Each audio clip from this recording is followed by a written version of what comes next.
the establishment of the regional coalition centers. We as a party, as indicated, the party has put in place a very powerful committee that is coming out of our proposed comprehensive proposals for electoral reforms.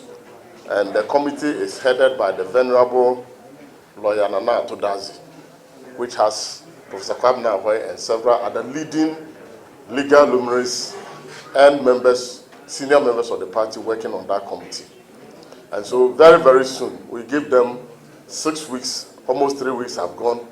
In the next 2 weeks or so, a comprehensive proposals for reforms will be made available to the public and to the Electoral Commission and to stakeholders for us to deliberate. But I just wanted that before we leave here, we want to state strongly that we don't need any intermediary between the constituency and the National Electoral Commission when it comes to the coalition and announcing of the presidential results, because we have only one returning officer for the presidential elections, and that returning officer is the Electoral Commissioner. And so no one is given any constitutional right to play that role at any intermediary level. And that is why we believe that the previous arrangement where results for presidential elections are collated at the constituency level and transmitted directly to the EC headquarters must be the order of the day. Because in between the constituency office and the national office, cross-checking becomes very, very easy for political parties to cross-check results that have been transmitted from the constituency to the National Electoral Commission headquarters. And so this animal called regional coalition, we are not going to entertain it again because we believe that it is unconstitutional and it is not helpful, because at the end of the day, if you bring aggregated results from the regional coalition center to the national coalition center, your agents there don't even have the opportunity of cross-checking what's aggregated into the regional collated results that have been brought at the national coalition center. It is unacceptable, and that created a lot of credibility for the 2020 elections. Let me also say that I have had the privilege of serving on IPAC for close to 20 years now. And IPAC has been a platform for consensus building. And there has been opportunities where electoral reforms have been proposed. And the arrangement has always been to ensure that key stakeholders in the electoral process are part of deliberations on electoral reforms. In other words, the strength of political parties are considered in all the electoral reforms that has taken place over the period. And I have had the opportunity of participating in quite a number of them. And at any point in time, you have the NDC, MPP, the two major political parties, fully represented, with the minority parties coming together to have one or two representatives to serve on the committee, in addition to other key stakeholders and civil society organizations and some international agencies that fund our electoral processes. We believe that the Electoral Commission should have adopted a rather different approach towards electoral reforms after these elections, by asking the stakeholders, the political parties, to come out with proposals for electoral reforms first, compile them, and then have a meeting where we will put them in the composite form and then discuss them. The Electoral Commission itself lacks a lot of credibility. And for all of you are aware that when G. Mensah was even to appear at the Supreme Court to mount the witness box, everything was done to prevent her from doing that, because there were a lot of questions that has left doubt on the credibility of the electoral process. Again, we have also indicated that the issue of posture, if you have an electoral commission where a deputy commissioner can describe a major political party like the NDC as an existential threat to democracy in this country, and you expect that person to be the umpire who will be refereeing the electoral system, then it leaves much to be desired. So what we want to say is that we respect other smaller political parties and we want to help them to grow.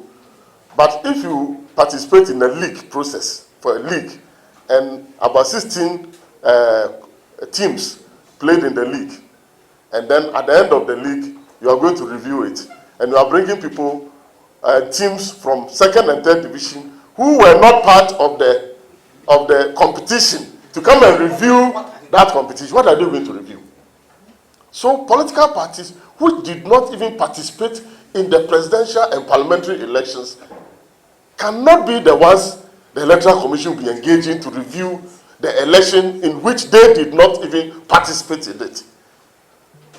If it is about future discussions and others, but to review an election where they did not participate in it and bringing them together, and again, IPAC platform has always been for consensus building until this commission came in, and then the last time that we met with the Eminent Advisory Committee, some of these smaller parties representatives were fighting among themselves in the open about who should represent the parties, because they themselves came there and they were using party names, and this person said, I don't know you in this party, this person said, I don't know you in this party, and these are the people who are going to represent that party in that. That's very important. I mean, we cannot take our electoral process to this level, low level. And so we as a party believe that elections are very serious business. We invest a lot of money, both human and material resources, in competing in these elections. And the Electoral Commission, which is supposed to regulate the election, should take the process very serious. For me, what is happening now is just a mere joke. And we need to come back to do serious business if we want to take 2024 and we NDC are taking 2024 very seriously and will not leave any stone unturned in ensuring that the level playing field is provided to ensure that we have free, fair election, which outcome will be accepted by everybody. Again, let me also say that this is the last time that we are going to court. We will settle matters of the election at the polling stations.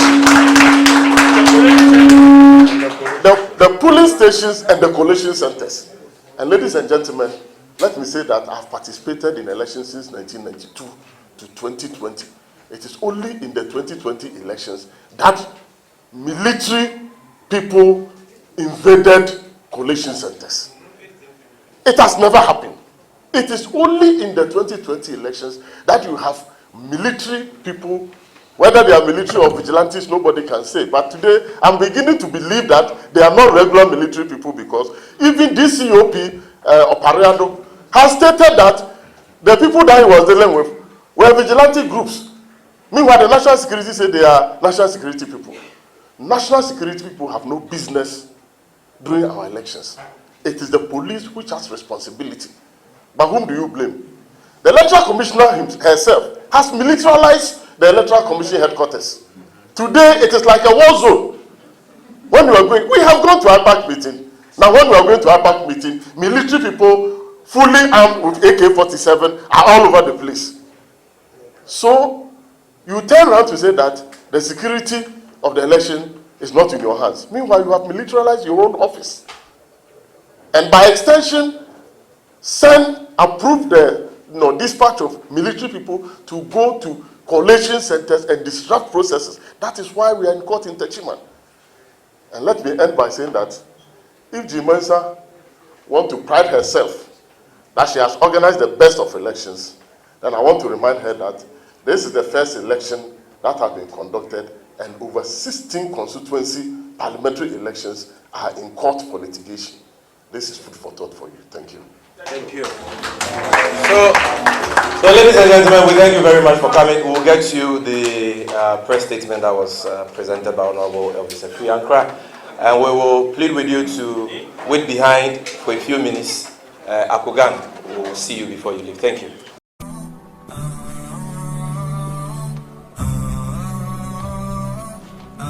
HAFIZ TV, inspiring positive change.